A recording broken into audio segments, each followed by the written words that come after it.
ಸದನದ live visuals ಅನ್ನ ನೀವು ದೃಶ್ಯದಲ್ಲಿ ನೋಡ್ತಾ ಇದ್ದೀರಾ. ಮತ್ತೊಂದು ಸಲ ಬಿಜೆಪಿ ಸದನದ ಬಾವಿಗೆ ಇಳಿದು ಪ್ರತಿಭಟನೆ ಮಾಡ್ತಾ ಇದೆ.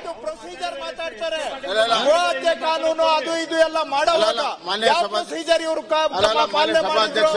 ಆವತ್ತು ಎಲ್ಲ ಬಿಲ್ಲನ್ನೇ ಇವತ್ತು ಬಂದ್ಬಿಟ್ಟು ನಮಗೆ ಪ್ರೊಸೀಜರ್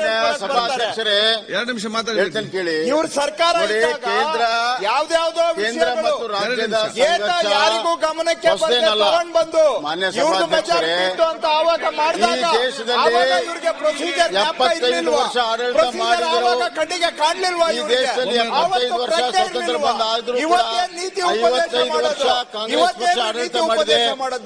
ಡೆವಲ್ಯೂಷನ್ ಕೇವಲ 20% ಇಟ್ಟಿದ್ರು.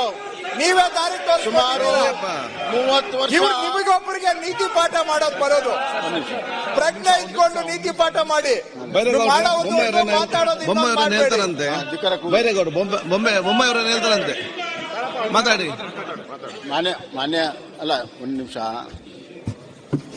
ಕೇಂದ್ರ ಮತ್ತು ರಾಜ್ಯದ ವಿಚಾರದಲ್ಲಿ ಅದರ ಸಂಬಂಧಗಳ ಬಗ್ಗೆ, ಅಧಿಕಾರದ ಬಗ್ಗೆ, ತೆರಿಗೆ ಹಂಚಿಕೆ ಬಗ್ಗೆ ಸ್ವತಂತ್ರ ಬಂದಾಗಿಂದಲೂ ಕೂಡ ಚರ್ಚೆಯಲ್ಲಿದೆ. ಇದೇನು ಮೊದಲನೇ ಸತಿ ಅಲ್ಲ.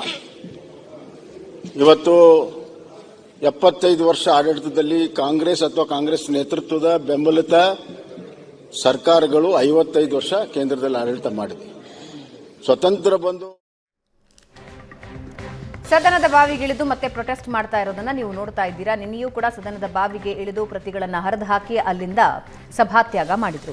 ಮಹೇಶ್ ಗೌಡ್ರು, ಒಗ್ಗಟ್ಟಾಗಿ ನಾನು ಎಲ್ಲ ಮೂರೂ ಪಕ್ಷಗಳಿಗೆ ಹೇಳ್ತಾ ಇದ್ದೀನಿ, ರಾಜ್ಯದ ಹಿತಾಸಕ್ತಿ ಅಂತ ಬಂದಾಗ ಯೋಜನಾ ಆಯೋಗಗಳು ಅಥವಾ ಹಣಕಾಸಿನ ಆಯೋಗಗಳು ರಾಜ್ಯಕ್ಕೆ ಬಂದಾಗ ಒಟ್ಟಾಗಿ ಒಂದು ಒಗ್ಗಟ್ಟು ಪ್ರದರ್ಶನ ಆಗಬೇಕು ಸರ್. ಇತ್ತೀಚಿನ ವರ್ಷಗಳಲ್ಲಿ ಅದರ ಕೊರತೆ ಎದ್ದು ಕಾಣ್ತಾ ಇದೆ. ಆ್ಯಂಡ್ ಈಗ ಅನುದಾನ ತಾರತಮ್ಯ ಆಗ್ತಾ ಇದೆ ಅಂತ ಹೇಳಿದ್ರೆ ಆ ಫೈಲ್ಗಳನ್ನು ತಿರು ಹಾಕೋದಕ್ಕೂ ಕೂಡ ಬಿಜೆಪಿ ಮತ್ತು JDS ಹತ್ರ ಸಮಯ ಇಲ್ಲ, ಯಾಕಂದರೆ ಪ್ರೊಟೆಸ್ಟ್ಗೆ ರೆಡಿ ಆಗಬೇಕು ಅಂತ.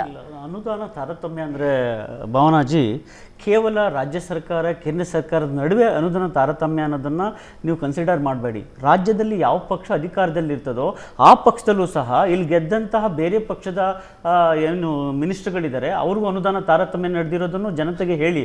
ನಾನು ಉದಾಹರಣೆಗೆ ಒಂದು ಮಾತನ್ನು ಹೇಳಿಬಿಡ್ತೇನೆ. ಇದೇ ಸಿದ್ದರಾಮಯ್ಯ ಸಾಹೇಬರು ಮುಖ್ಯಮಂತ್ರಿ ಆಗಿದ್ದಾಗ ಏನು ಇವತ್ತು ರಾಮಲಿಂಗಾರೆಡ್ಡಿ ಸಾಹೇಬರು ಮಿನಿಸ್ಟರ್ ಇದ್ದಾರೆ, ಅವ್ರ ಕ್ಷೇತ್ರಕ್ಕೆ 800 ಕೋಟಿ ಅನುದಾನ ಬಿಡುಗಡೆ ಮಾಡ್ತಾರೆ. ಅದೇ ನಂದೀಶ್ ರೆಡ್ಡಿಗೆ 20 ಕೋಟಿ, ಅದೇ ಮಹಾದೇವಪುರಕ್ಕೆ ಬರೀ ಕೇವಲ 10 ಕೋಟಿ ರಿಲೀಸ್ ಮಾಡಿದಾಗ ಅವ್ರು ಸದನದಲ್ಲಿ ಗಲಾಟೆ ಮಾಡ್ತಾರೆ ಇಬ್ಬರೂ. ನಾನು ನೆನಪಿಸ್ಕೊಂಡಿದ್ದೇನೆ ಅದನ್ನು. ಆಗ ಇವ್ರು ಸಮರ್ಥನೆ ಮಾಡ್ಕೊಳ್ತಾರೆ, 800 ಕೋಟಿ ನಾನು ಕೊಟ್ಟಿರೋದನ್ನು ರಾಮಲಿಂಗಾರೆಡ್ಡಿ ಅವರು ಹೇಳ್ತಾರೆ, ಇಲ್ಲಪ್ಪ ನಾನು ಬ್ರಿಡ್ಜ್ಗೋಸ್ಕರ ಬಿಡುಗಡೆ ಮಾಡಿಸ್ಕೊಂಡಿದ್ದೀನಿ, ಬ್ರಿಡ್ಜ್ ಮೇಲೆ ನನ್ನ ಕುಟುಂಬ ಮಾತ್ರ ಓಡಾಡೋದಿಲ್ಲ, ಈ ರಾಜ್ಯದ ಎಲ್ಲ ಕುಟುಂಬಗಳು ಓಡಾಡುತ್ತೆ ಅಂತ.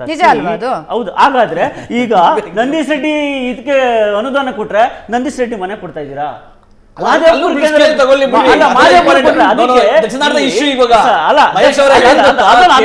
ಕೇಂದ್ರ ಸರ್ಕಾರ ರಾಜ್ಯಕ್ಕೆ ಅನ್ಯಾಯ ಮಾಡ್ತದೆ.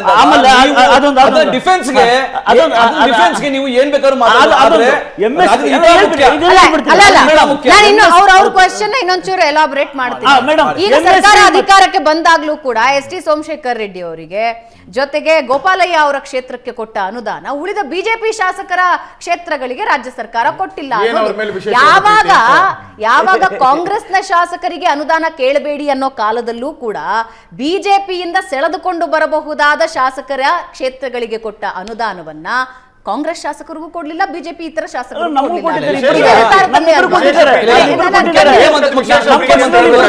ಸ್ಪಷ್ಟವಾಗಿ ಹೇಳಿದ್ದಾರೆ. ಎಲ್ಲಾ ಶಾಸಕರಿಗೂ ಸಮಾನವಾಗಿ 25 ಕೋಟಿ ರೂಪಾಯಿ ಬಿಡುಗಡೆ ಮಾಡ್ತೀನಿ ಅಂತ ಹೇಳಿ ಬೆಳಗಾವಿ ಸೆಷನ್ ಅಲ್ಲಿ ಅನೌನ್ಸ್ ಮಾಡಿದ್ದಾರೆ. ಮಾಡ್ತೀನಿ ಅಂತ ಹೇಳಿದ್ರು. ಕೇಳಿ, ಅದು ಇಂಪಾರ್ಟೆಂಟ್. ರಾಜ್ಯದ ಹಣ ರಾಜ್ಯ ಜನತೆಗೆ ಬರುತ್ತೆ. ಒಂದು ಕ್ಷೇತ್ರಕ್ಕೆ ಬ್ರಿಡ್ಜ್ ಇದ್ರೆ ಎಲ್ಲಾ ಕ್ಷೇತ್ರದಲ್ಲೂ ಬ್ರಿಡ್ಜ್ ಇರಬೇಕಂತ ಏನಿಲ್ಲ. ಒಂದು ಫ್ಲೈಓವರ್ ಇರ್ತದೆ, ಒಂದು ಅಂಡರ್ ಪಾಸ್ ಇರುತ್ತೆ. ಹಂಗಾಗಿ ಎಲ್ಲ ಸಮಾನವಾಗಿ ರಾಜ್ಯ ಸರ್ಕಾರ ನೋಡುತ್ತೆ, ಎಲ್ಲರಿಗೂ ಬಿಡುತ್ತೆ. ಹಣಗಳ ಬಿಡುಗಡೆ ಎಲ್ಲ ಆಗಿಲ್ವೋ, ಯಾವ ಶಾಸಕರಿಗಾಗಿಲ್ವೋ ಎಲ್ಲ ಹೋಗಿ ಕೇಳ್ಕೊಂಡ್ರೆ ಖಂಡಿತವಾಗಿ ಬಿಡುಗಡೆ ಆಗುತ್ತೆ. ಒಂದು ಎರಡನೇ ಇಲ್ಲಿ ಇಂಪಾರ್ಟೆಂಟ್ ಆಗಿ ನಾವು ಚರ್ಚೆ ಮಾಡ್ತಾ ಇರೋದೇನಂದ್ರೆ ಕೇಂದ್ರ ಸರ್ಕಾರದಿಂದ ರಾಜ್ಯಕ್ಕೆ ಅಂತ, ಕೇಂದ್ರ ಸರ್ಕಾರದಿಂದ ರಾಜ್ಯಕ್ಕೆ ಅನ್ಯಾಯ ಆಗ್ತದೆ ಅಂತ ಹೇಳ್ತಾರೆ. ಈಗ ಅವರು ಅವಾಗಲ್ಲ, ಕಳೆದ ವರ್ಷದ ಬಜೆಟ್ ಅಲ್ಲಿ 2023 ಫೆಬ್ರವರಿ 1ನೇ ತಾರೀಕು ನಡೆದ ಬಜೆಟ್ ಅಲ್ಲಿ ಕೇಂದ್ರ ಸರ್ಕಾರದಲ್ಲಿ ಒಂದು ಘೋಷಣೆ ಮಾಡಿದ್ರು. ಭದ್ರಾ ಮೇಲ್ದಂಡೆ ಯೋಜನೆಗೆ 5,300 ಕೋಟಿ ರೂಪಾಯಿ ಸ್ಪೆಷಲ್ ಅಸಿಸ್ಟೆನ್ಸ್. ಅದ್ರೊಳಗೆ ಏನು ಬೇರೆ ಯಾವುದೇ ರೂಲ್ಸ್ ರೆಗ್ಯುಲೇಷನ್ ಹಾಕಿಲ್ಲ. ಒಂದೇ ಒಂದು ನಿಮಿಷ, ನಮಗೆ ಯಾವ ರೀತಿಯ ಒಂದೇ ಒಂದು ನಿಮಿಷ ಯಾವ ನಿಬಂಧನೆಗಳನ್ನು ಹಾಕಿರಲಿಲ್ಲ.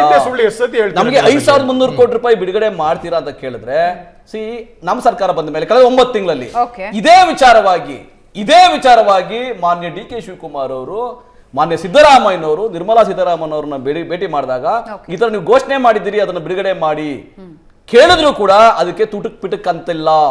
ಇದು ವಿಷಯ. ರಾಜ್ಯಕ್ಕಾಗ ತಾರತಮ್ಯ ಅನ್ಯಾಯ ಅಂದ್ರೆ ಇದು ಪರವಾಗಿ ರಾಜ್ಯಕ್ಕೆ ಬರ್ಬೇಕಾ ಬೇಡವಾ ದುಡ್ಡು? ನಾನು ಬಿಜೆಪಿಯವ್ರನ್ನ ಕೇಳ್ತೀನಿ, ರಾಜ್ಯಕ್ಕೆ ದುಡ್ಡು ಬರ್ಬೇಕಾ ಬೇಡವಾ? ಓಕೆ, ಒಂದೊಂದು ಚಿಕ್ಕ ಬ್ರೇಕ್ ತಗೋಣ. ಬ್ರೇಕ್ ನಂತರ ಯದುಕುಮಾರ್ ಅವ್ರ ರಿಯಾಕ್ಷನ್ ಪಡ್ಕೋತೀನಿ.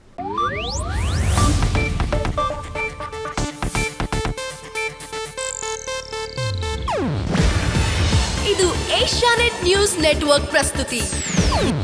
ನೀವು ನೋಡ್ತಿದ್ದೀರಾ ಏಷ್ಯಾನೆಟ್ ಸುವರ್ಣ ನ್ಯೂಸ್.